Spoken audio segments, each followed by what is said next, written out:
Joining me now is Dr. Eric Topol, Professor of Molecular Medicine at Scripps Research, a non-profit research institute focusing on biomedical sciences.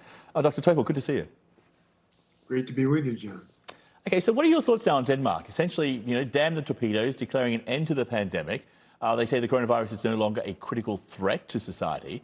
The argument here is that because it's virtually impossible to prevent Omicron from spreading and it has a much lower mortality rate, just let it run wild and be done.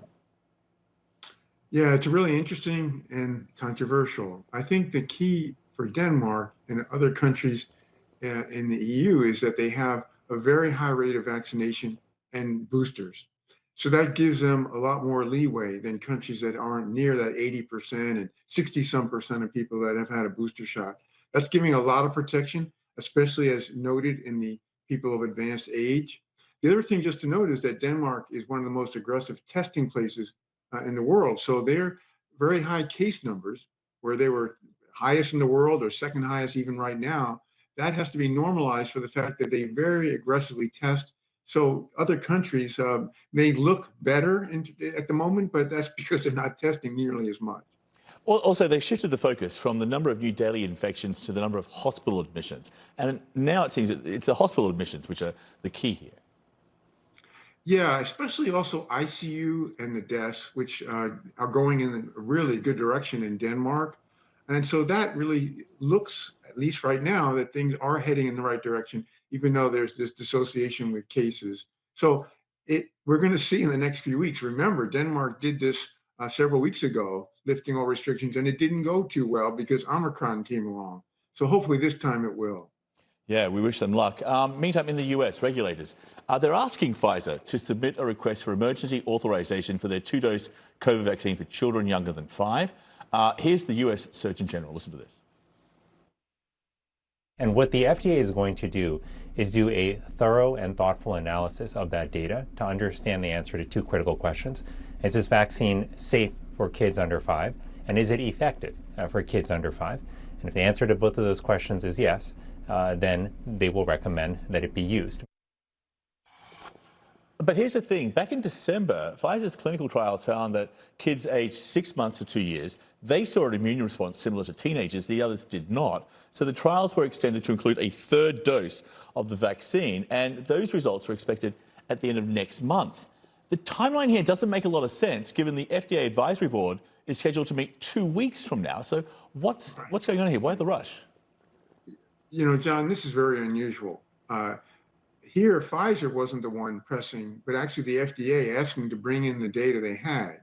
Remember, they use a very low dose of the vaccine, 10 micrograms, as opposed to the adult dose of 100, or the dose in ages 5 to 11 of 30. So a very low dose. And it didn't have the desired effect on the immune system, which is why they're going with this 3rd dose. And as you know, we won't have that data in the next couple of weeks. So one way to have done it would have been just to wait till that 3rd dose data is wrapped up, or do a trial with just 2 doses at a higher level. But this is an unusual circumstance, and I think the FDA is trying to accelerate things to be in a position so that when that 3rd dose data is ready, then they will have those kids who, with their parents, elect to go ahead with the vaccine in a position to get them fully vaccinated. So they're making a gamble, if you like. The 3rd shot will make up for the deficiencies of the 2 doses. Is there any way that may not work out like that? Well, it probably will work out, but, we're not sure. One thing, it's very, very safe. I mean, because it's too low a dose. I think that's what we've learned. Whether the 3rd dose, which is spaced, so that helps because you've primed the immune system and now you've given a dose later. So it's probably going to work fine, but we won't know until we see the data.